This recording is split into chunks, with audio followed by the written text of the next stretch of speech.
of the biggest problems that could possibly be facing us today, or down the road a little bit, is a constitutional convention. Yeah. Which could wreak havoc because there's no rules or regulations set down on that. You want to talk about that for a little bit? Yeah, periodically there'll be an effort at the state level, some state level, to call a new constitutional convention, which is, there's a process for that established in the Constitution. But Murph is right. When a convention is called, if a convention were to be called by a majority of the states through legislative votes, there are no rules or limitations. Everything is up for grabs. And in the current climate, I wouldn't want to bet on the survival of the First Amendment as we know it. Believe it or not, there's still a secessionist movement in Texas. You would have thought they got that kind of figured out in 1865, but no, there is an active secessionist movement in Texas, and there is a draft constitution for the state of Texas if it were to secede and become its own republic again. And the draft constitution for the state of Texas has no Bill of Rights, no First Amendment protections, no freedom of expression, no freedom of religion, no freedom of assembly articulated in the draft constitution. So, pardon? Just build a wall. So Murph is right. Biggest threat in terms of actually rewriting what sits, not reinterpreting, but rewriting, is a potential constitutional convention. I think the last thing I read just a few months ago was an effort in a couple of southern states to bring a convention together to do the balanced budget amendment. That tends to be the trigger. Yeah. They are expecting that there will be legislation on the Constitutional Convention in Idaho either this session or next year. And there is a coalition, including Libel voters, that will work on that, on opposing that, as they did this last year. So. Not had enough traction to even really make it to the state legislatures, as far as I know, anytime. Yes, they have. Well, actually. individual votes, but never to any kind of critical mass. Yes, they have. They have? It only lacks something like 8 states till it can actually move to the federal level. So, Well, now I'm fully terrified. yeah, well, be terrified. Yeah, thank you for that. I didn't know it was that close. Yeah. So I'm one of those terrible people they call millennials. And I have a very strong opinion on this, but I would like to hear your thoughts on the removal of Confederate monuments. Oh.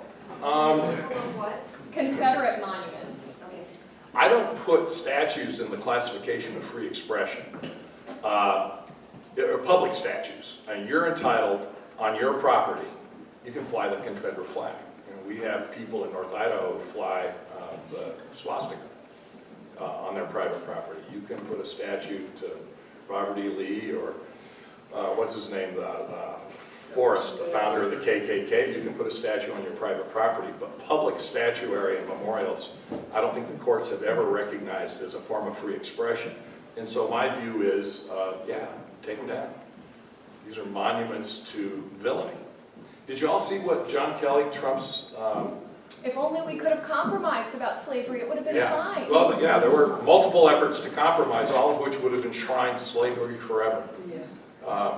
You know, this revisionism that the war was about states' rights. Well, it's the right of states to hold slaves. What an insane thing to say. And a general who knows better. I want to push a little bit on the on a sort of equivalence between the left and the right, the assault on free speech that is really quite concerted on the right. And I wonder where we draw that line about crying fire in a crowded building. Because we certainly have examples of people like Milo Yiannopoulos and various, and the former president of the WSU College Republicans deliberately trying to provoke reactions from people that you could then say, look, they're trying to Yeah. suppress my. Agitators, provocateurs. Yes. Absolutely. Yeah. Our founders were agitators and provocateurs. During the Vietnam War era, you remember the Chicago Seven were agitators and provocateurs. We have So are the League of Women Voters. there you go. We have a great tradition and history of agitators and provocateurs. The courts talk about it in terms of fighting words. And the people that you've just cited all stop short of inciting actual violence.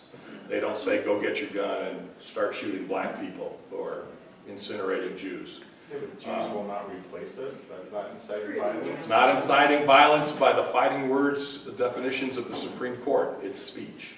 It's provocative, it's agitation, but it's protected speech. Under the outlines and the guidelines outlined by the Supreme Court, in the cases that I just cited, the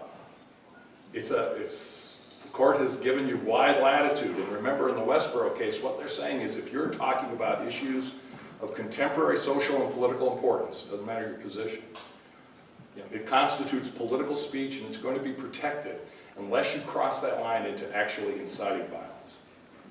So if you take your Nazi flag and you stand on a soapbox and say, we're going to overthrow the government of the United States, let's all meet here tomorrow morning with our weapons, and we're going to take back the government, that's an incitement to violence and a threat. But other than that, when I was in college at the University of Oregon back in the late 60s, early 70s, George Lincoln Rockwell came to speak at the University of Oregon. Y'all remember that name? Yeah, he was head of the American Nazi Party. So this was in the 60s. And the World War II generation, my father was a World War II veteran, and those folks were younger than I am now. They were in the primacy of their lives, and here is a representative of the Nazi Party speaking on a college campus, advocating all of the things that the Nazis advocated.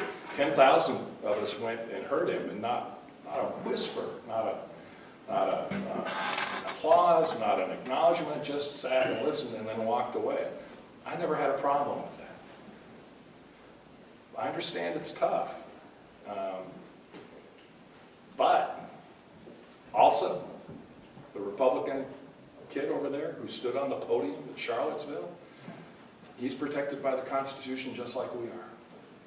And I say let him talk. Let his ideas about white supremacy and white nationalism contest in the marketplace of ideas with the majority, which doesn't agree with that. That's my view. I recognize the pushback. And I know that speech hurts. It can hurt physically. The things that the Westboro Baptist Church said about the LGBT community, my daughter is gay, and it makes her physically ill. I mean, she physically doubles up when people confront her with that kind of vile hate.